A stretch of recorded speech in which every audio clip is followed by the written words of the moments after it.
Doing on a dime here. So several of you have requested a video about how I organize my mail and sort my mail. And just so you know, this process is nothing earth-shattering or something that, I don't know, is super out of the ordinary, but since many of you guys asked, I wanted to share it with you guys. I sort our mail on a daily basis. So I go ahead and separate the junk things or things I want to recycle from the things that are important and I want to remember to file later. And this 30-second to 1-minute investment is really important for later on in the week when I go to file things permanently. But the rest of this information I'm going to put into this container here, which is a really fast process for me.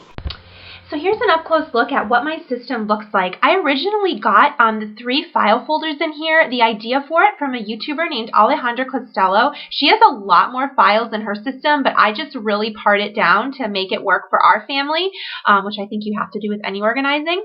I have one for to file. I have one for bills to pay. And then I have a call, ask, cancel folder. So things that I need to actually take an action on at some point during the week. And I think for us, anything that we could possibly need to file boils down to those 3 things.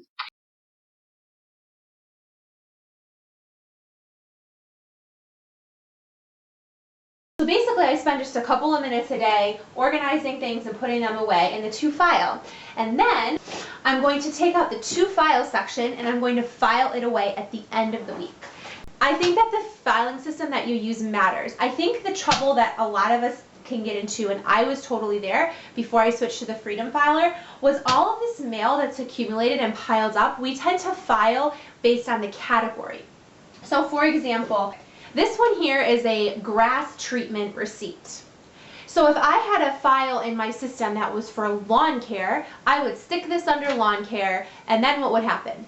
The next month, I would stick it under lawn care. Next month, I would stick it under lawn care. The month after that, the month after that, and pretty soon a year goes by. And then what happens? Your lawn care file is like this big, and you're like, why am I saving all this stuff? Things like a lawn care receipt, there's no reason you would need to hold on to this for more than, I don't know, 2 years at most.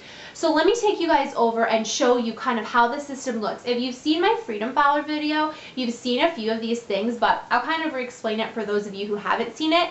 And you don't have to have the Freedom Filer system to make this. You can just make it on your own. It's a lot cheaper. So, yeah.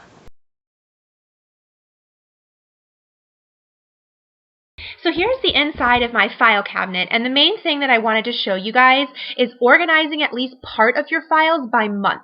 So January to December. Have one for an odd year and have one for an even year.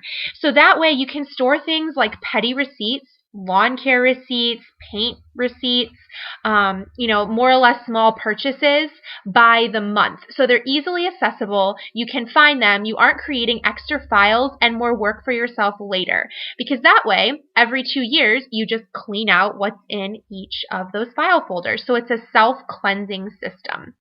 So I just go through and I put the vast majority, honestly, of the items that I need, quote unquote, to file go in these January to December, and since it's 2012, even year. Some of my items go in other files for the Freedom Filer. If you guys want to check out my video for that, you can see what other things it stores. But like I said, most of the things are going to go in the January to December file. And then I just take the manila envelope and put it back on the desk. So here's my side entry, and I figured you guys would want to see how I organize outgoing mail. So this table, I actually got at Walmart. I got the table, the lamp, and the mirror for 15 bucks. It was crazy cheap. But this mail organizer, it came from the Goodwill, y'all. It was $1.99, and I spray painted it with black chalkboard spray paint.